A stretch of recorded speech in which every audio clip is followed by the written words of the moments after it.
Après le mandat d'amener lancé par la justice congolaise contre le directeur général de l'OGFREM, Patient Saïba, ce dernier continue à clamer son innocence et se dit être à la maison tout en respectant les consignes de confinement, ces consignes qui ont été dictées par les hautes autorités du pays. Peut-on parler de la révolution, de la justice ou de la séduction? Ou dirigez-nous vers la fin de l'impunité en République démocratique du Congo? Autant de questions liées à la justice que nous allons essayer d'en débattre dans ces magazines d'actualité avec Georges Fungi, qui est activiste des droits de l'homme. Bienvenue, Monsieur Georges.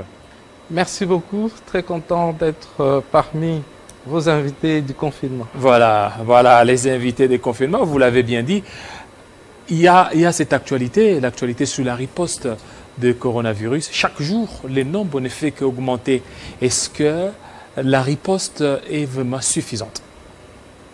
La riposte d'entrée de jeu, je voudrais d'abord ici présenter mes hommages, rendre hommage à tout le personnel médical, le corps soignant, qui est engagé dans cette guerre contre l'ennemi international, l'ennemi mondial qui est aujourd'hui le coronavirus. Et aussi rendre hommage à tous ces compatriotes de la commune de la Gombe qui endurent des moments terribles, des moments difficiles pendant cette période particulière que la République est en train de traverser. Et pour répondre à votre question, j'aimerais dire la riposte n'est pas à la hauteur du danger auquel nous sommes en train de faire face. La RDC, s'il faudrait le dire, elle est peut-être le pays qui a le taux de létalité le plus élevé en Afrique. Le plus élevé. Et cela, on ne comprend pas pourquoi la riposte est en train de prendre énormément de lenteur et elle se fait avec beaucoup plus de difficultés. Déjà, on déplorait à Lubumbashi qui a l'unique cas qui est là, il n'est pas en train d'être pris en charge, il ne reçoit pas la nourriture. Ici à Kinshasa, il y a beaucoup de compatriotes qui étaient dans certaines structures sanitaires qui déploraient le traitement qui leur était infligé. Donc la prise en charge n'est pas vraiment à la hauteur du risque auquel nous sommes en train de faire face. Et aussi ce qui est le plus décriant, si on pouvait, il y avait des gens qu'on devrait maintenant, en ce moment, très bien soigner et protéger, c'était les corps médicaux. Mais ici, à la clinique Ngaliema, nous voyons les corps médicaux être exposés à un niveau élevé pendant que c'est ces corps-là qui sont en train de se sacrifier pour soigner les compatriotes. Voilà, merci. Voilà pourquoi nous appelons le gouvernement à pouvoir un peu se réveiller, sortir de cette légèreté qu'il est en train de faire face dans la prise en charge de la situation à coronavirus. Voilà, merci beaucoup. Donc, on voit vraiment la volonté, la ferme détermination du gouvernement de pouvoir venir en aide. Et c'est en train d'être fait. Revenons à notre actualité ou à notre sujet vif du sujet. C'est le mandat d'amener. Pour vous, la procédure n'a pas été respectée. Il y a eu beaucoup plus d'irrégularités que d'irrégularités. Je ne vais pas d'abord commencer par régularité ou irrégularité. Mais pourquoi? Disons-le, nous sommes activistes des droits de l'homme. Nous sommes activistes du mouvement citoyen. On nous reconnaît par notre combat à militer en faveur d'une justice équitable et d'une justice vraie. Une justice qui ne pas aux mamelles, qui ne se nourrit pas aux mamelles de politiciens, qui ne pas téléguidée par des calculs politiciens. Et nous sommes dans ces combats, particulièrement pour mon mouvement qui est la Lucha. Bientôt, on va fêter nos 8 ans d'année. C'est dans quelques jours ici, on va faire 8 ans. 8 ans dans le combat de la justice. Vous avez été subventionné par les Occidentaux, par les officines occidentales. La lucha a été là, on a vu Lucha avec George Soros, Lucha... il y avait beaucoup, beaucoup de subventions occidentales et puis ces subventions maintenant ne donnent plus des mamelles. On voit que maintenant, la Lucha commence maintenant à soutenir certaines autorités ou certains DG de la place, c'est ça? Tel n'est pas le débat d'aujourd'hui. Financement ou non financement de la Lucha ou de tous les mouvements citoyens. Mais d'abord, je voudrais rappeler notre combat. Celui de la justice, celui de la démocratie, celui de respect de valeurs humaines. C'est dans ces combats-là que nous nous sommes engagés. Et c'est pour cela que nous avons sacrifié deux fois, pour certains, leur vie. Pour nous, nous avons sacrifié du travail parce que nous avons été sanctionnés là où nous travaillons parce qu'on appartenait à la Lucha. Et alors aujourd'hui, après avoir vécu et goûté au premier fruit de notre combat qui a été l'alternance, on ne peut pas baisser les bras et observer l'injustice et observer que ce que nous avons considéré comme acquis commençait à dérailler. Voilà pourquoi nous revenons encore pour dire attention, chères autorités, nous sommes en train de prendre une dérive qui risque de nous conduire encore 50 ans en arrière. Nous sommes en train de nous diriger, de converger vers une erreur où la justice était l'instrument du plus fort, où la justice était l'instrument de règlement des comptes. Voilà pourquoi, si aujourd'hui nous revenons, soi-disant pour certains soutenir ou parler du DG Saiba, ce n'est pas pour le soutenir. S'il a détourné, on voudra bien qu'il remette l'argent de l'État. Mais seulement on ne voudra pas qu'un innocent soit pris pour un coupable pendant qu'il y a de vrais détourneurs qui sont ailleurs. Mais déjà, lorsque vous parlez, s'il est l'innocent, donc vous êtes en train d'innocenter Patient Saiba, à vous entendre. Je ne l'innocente pas parce que je ne suis pas un organe compétent chargé de rendre justice. Oui. Mais seulement ce que nous demandons, la procédure qui a été diligentée contre ces citoyens de la République, c'est une procédure politicienne, pas une procédure judiciaire. Mais pourquoi? Pourquoi vous dites ça politicienne? Politicienne, parce que ça me surprend que ce soit à la plus haute instance de la justice de notre pays, où on suppose que les magistrats qui sont au niveau de la Cour de cassation, du parquet général de la République, de la Cour de cassation, ce sont des gens qui ont gravi tous les échelons. Ils ont commencé par le POREP, procureur de la République, ils ont navigué dans le cours des tribunaux de paix, ils sont montés dans le parquet général près des cours d'appel, ils sont arrivés jusqu'à la Cour, au parquet général de la République. Et du côté des juges, on suppose qu'ils ont quitté les tribunaux de paix, le TGI, les cours d'appel, pour arriver jusqu'au niveau de la Cour de cassation. C'est supposé que ce sont des gens qui maîtrisent totalement la procédure judiciaire. Ce sont des gens à qui on peut tout reprocher, sauf les erreurs de procédure judiciaire. Et les cas de Patient Saiba, c'est un cas le plus flagrant de la violation de la procédure judiciaire parce que la démarche Patient n'est pas un privilégié de juridiction. Patient n'a pas d'immunité. Patient n'est pas également quelqu'un qui bénéficie des privilèges de poursuite. Pour qu'aussitôt on se réveille, on voit un dossier être initié dans la juridiction qui est Mais c'est mandataire. Oui. C'est mandataire. Et les mandataires n'ont pas de privilèges de juridiction. Les mandataires n'ont pas de privilèges de juridiction. Oui. Ce sont des citoyens comme tous les citoyens. Il est comme moi. Et maintenant, selon vous, qui voudrait la tête de Patient Saiba? Je ne sais pas. Est-ce qu'il n'y a pas eu de détournement à l'OGFREM? Je vais y répondre. Je vais revenir sur le corps du dossier. Qui en voudrait à Patient? Je ne sais pas répondre. Mais s'il faut lire dans un groupe WhatsApp, je peux parler de Mouyambo. J'ai dit je peux. Je ne dis pas c'est lui. J'ai dit je peux parler de Mouyambo. Parce que Mouyambo a dit dans un groupe auquel on a même eu une interaction avec lui, il dit patient mérite, voilà, un avocat qui a été même bâtonnier. Il dit patient mérite d'être poursuivi, plutôt arrêté, manu militaire.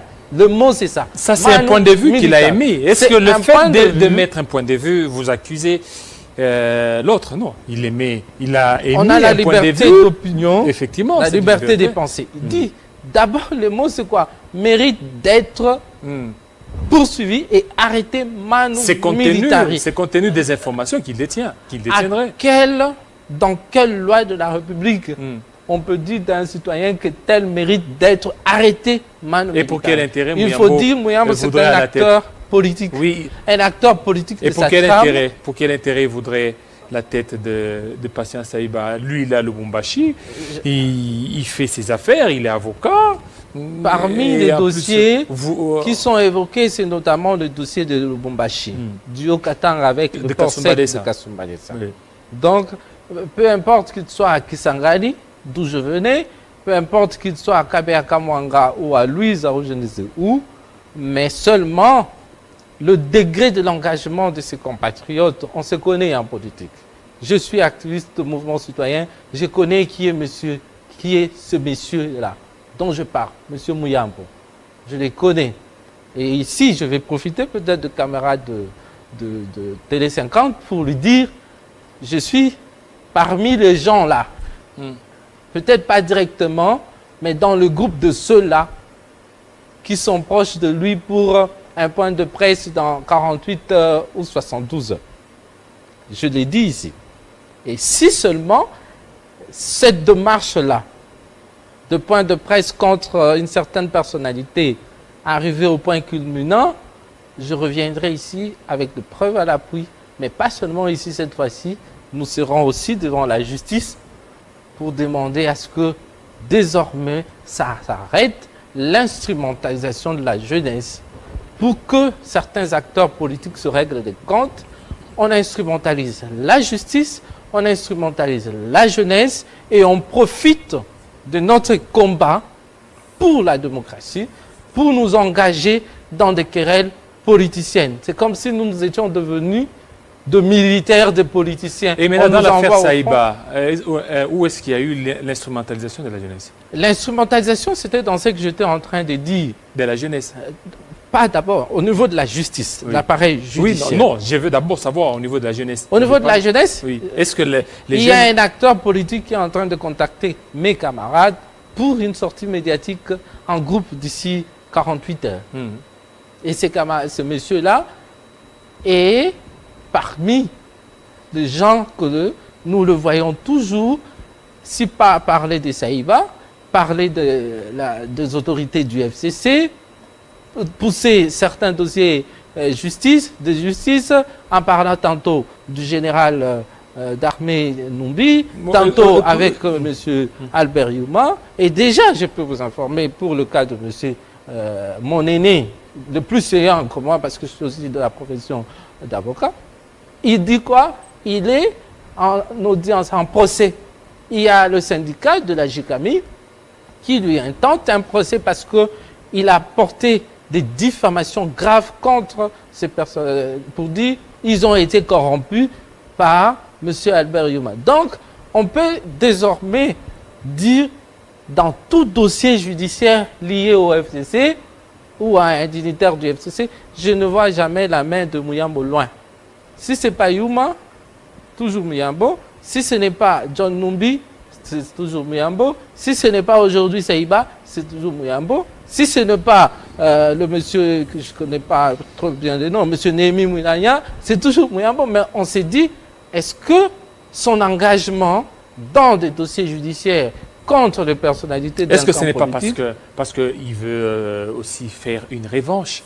Hein, une revanche, il a été arrêté, il trouve qu'il veut se venger contre certaines personnalités. Je ne lui refuse pas la vengeance, mais la vengeance qu'il se venge dans la rue de sa manière, mais pas en utilisant la justice qui est un instrument qui est là pour rétablir l'ordre, rétablir l'équilibre social et la paix sociale. On ne peut pas aujourd'hui utiliser la justice pour mettre en mal la nation, les intérêts de la nation. Aujourd'hui, je pense, la GECAMINE est parmi les entreprises pourvoyeurs de recettes de notre pays.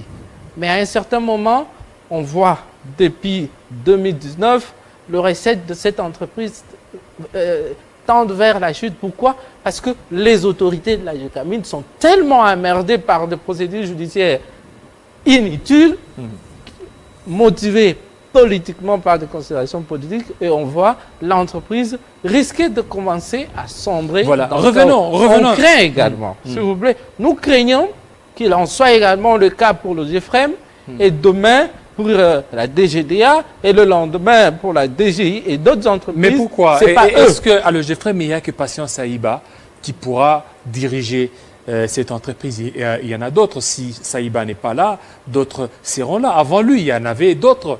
Après lui, il y en aura aussi. Pourquoi vous voulez une idée seulement sur Patience Saïba? Avant Saïba, comme vous l'avez dit, il y avait des émines Goï, il y avait des gens, il y avait des gens. Des éminents Après lui, il y aura peut-être moi. Mm. Moi aussi, je suis congolais comme tout le monde. Je voudrais bien tellement diriger le GFREM. Et je pense que le président Kabila et Tshisekedi m'entendent. Ils peuvent faire appel à moi pour donner mon expertise à le GFREM. Je voudrais bien, dans les discussions qui se passent entre eux, qu'ils me confient la gestion de le GFREM, parce que je suis congolais comme tout autre congolais et avec des capacités. Mais seulement, qu'est-ce que nous disons? Avant que je ne succède à Patience, c'est lui qui est là. Et s'il n'est pas coupable, laissez-les gérer. Et pour vous, est-ce que pour vous, tous les griefs lui reprochés, il est indemne? C'est-à-dire qu'il n'est pas impliqué? Moi, je ne suis pas... Notre démarche, d'abord, n'est pas là pour dire qu'il est 100% innocent. Mais d'abord pour dire la procédure n'est pas une procédure correcte. Il n'est pas quelqu'un qui est justiciable de la haute cour de notre pays, qui est la cour de cassation, pour que le parquet, près cette cour, se saisisse de ces dossiers-là. Mais s'il était innocent, pourquoi il a refusé? Il y a eu 2 mandats de comparution. Là, je demande tout à l'heure, formellement, il n'a jamais refusé. Vous venez de dire comme moi que la ville et l'ensemble du pays dans un état d'urgence sanitaire. Certaines mesures de liberté de mouvement sont un peu réduites. Certaines libertés sont réduites. Et la liberté de mouvement des Saïba comme de tout autre Congolais est entachée et touchée par ce que nous sommes en train de vivre. Les invitations irrégulières lui lancées, on trouvait que c'était des invitations lancées pendant la période de confinement de la Gobe. S'ils veulent qu'ils demandent dérogation aux services sanitaires et les services de sécurité de la ville, comme ça, Saïba va se diriger vers la justice. Mais pendant qu'ils négociaient le mouvement vers la justice auprès des autorités sanitaires, c'est un mandat d'amener qui descend. Mais ce mandat d'amener, comment il peut descendre pendant que quelqu'un dit « je viens » Vous comprenez que ce n'est pas, en fait, pour moi, nous disons, au moins je peux encore le dire, j'étais dans un salon politique, je vais vous dévoiler les secrets, on dit, comme M. Kamere, qui est une grande personnalité du côté cash, est en train d'être poursuivi, il faudrait aussi que quelqu'un, une tête du côté FCC, tombe. Mais alors, on dit, il faut utiliser Saïba pour faire un raccordement avec une autorité du FCC. Et pendant que j'écoutais cela, je vois mon aîné Mouyambo le dire clairement dans un groupe que c'est M. Néhémi qui protégerait Saïba. Automatiquement. Il n'y a pas de lien. Il n'y a pas de lien. Automatiquement. Est-ce qu'il n'y a pas de lien entre Néhémi et Saïba? Il n'y a pas de lien. Saïba se marier à la sœur de Néhémi? Jamais. Jamais. Je suis congolais comme tout autre congolais. On connaît qui est marié à qui est beau-frère à qui. Saïba n'est pas beau-frère à ou de Néhémi. Il n'a jamais été de sa famille. Et déjà, M. Mouyambo, quand il est dit, il devrait avoir le courage de revenir sur ses dits pour dire « Je m'étais trompé, chers compatriotes, je vous ai induit en erreur en disant que Saïba est beau-frère à Néhémi.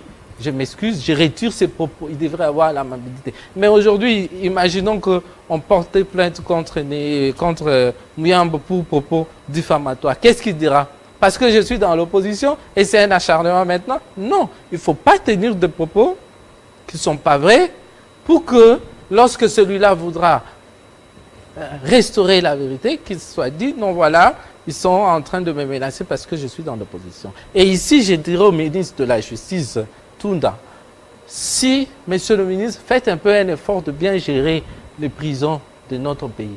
Parce qu'on voit beaucoup de gens qui sortent de prison, au lieu d'être rééduqués, ils reviennent, ils récidivent. Et parmi ces cas, on voit aujourd'hui M. Nemwanatsebe. Il était en prison, on croyait qu'il pouvait être rééduqué bien que c'était un fugitif. Mais voilà, aujourd'hui, il y a plus de 21 morts à cause d'un ancien prisonnier.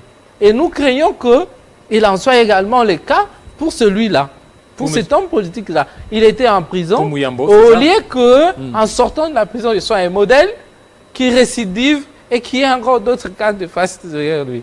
La prison, c'est un lieu de rééducation.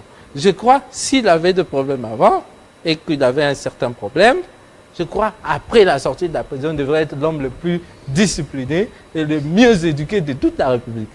Or, certaines choses que nous observons nous amènent à dire que, apparemment, la prison devient plutôt un lieu où les gens partent recevoir la mauvaise éducation qu'ils n'en avaient pas avant. Merci beaucoup, Georges Fungi, activiste des droits de l'homme. Vous n'avez pas eu votre langue en poche. On vous reconnaît en tant qu'activiste des droits de l'homme, surtout de la lucha. La lucha se porte très bien. Nous nous portons bien. Aujourd'hui, peut-être, je viens ici comme lucha, mais demain, peut-être, je viendrai comme étant moi-même aussi membre. Je peux faire partie d'un mouvement. FCC. Parce que dans le FCC, il y a la Mouka aussi. Oui, mais on vous sent. Il y a la Mouka. Proche du FCC. Je défends. Peut-être c'est aujourd'hui que vous me recevez ici, mais je suis peut-être plus et même cash. Dans vos différentes interventions, vous avez cloué beaucoup plus Caméré, que ce soit dans des forums, presque partout là. Non, je n'ai pas cloué Caméré, j'appelle Caméré mon aîné. Ton aîné. Oui, mais seulement, vous pouvez le dire par modestie, mais vous... Non, le président Caméré me connaît, ses collaborateurs, le Moto et les autres me connaissent, que je suis un peu proche du président Caméré. Mais si il y a des choses qui clochent, ce n'est pas nos affinités qui doivent transcender. Non, l'intérêt de la République doit transcender.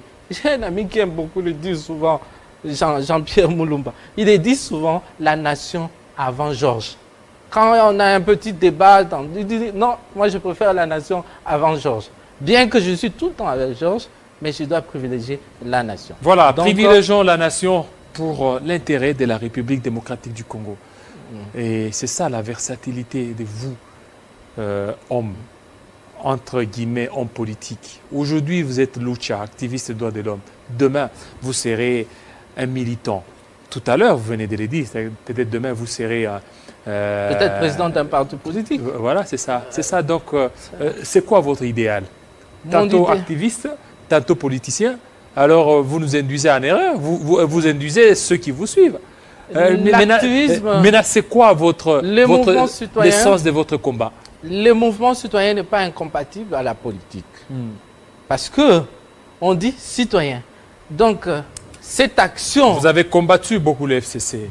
Aujourd'hui, on vous voit, vous commencez beaucoup plus à avoir des mots tendres envers le FCC. Je regrette que notre combat d'hier ait été perçu comme un combat contre le président Kabila. Oui, c'était ça. Je l'avais dit sur un média de la place. Le président Kabila est parti. Si vraiment il est parti. Aujourd'hui, la lucha Filimbi.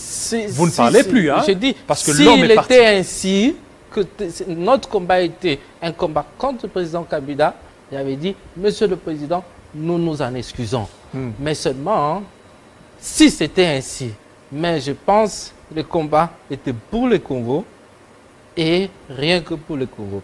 Nous sommes des humains, si c'était pour le Congo, peut faire des erreurs. Vous devriez continuer. Est-ce qu'aujourd'hui, sous Félix-Antoine Tshisekedi, j'ai dit ici que le pays... Est-ce qu'il y a moins merveille du tout? J'ai dit ici que le pays est en train de risquer de reculer 30 ans en arrière. Pourquoi? Parce que nous constatons certaines dérives dictatoriales dans la manière de gérer du président Tshisekedi. Mais aujourd'hui, on n'est pas venu parler du président Tshisekedi. Le non-respect de la Constitution, je dis l'état de droit égale respect de la Constitution et de loi de la République. C'est la définition la plus simple. Je serais très content. Je serais très content lorsque je vous aurai en tant qu'un politicien. Nous aurons beaucoup plus à en débattre. C'est-à-dire que pour savoir l'essence de l'activisme que vous nous aviez amené depuis 2016, 2017, 2018, 2019. Ça n'est fini, fidèles téléspectateurs. Restez branchés sur nos antennes des Télé 50. À très bientôt.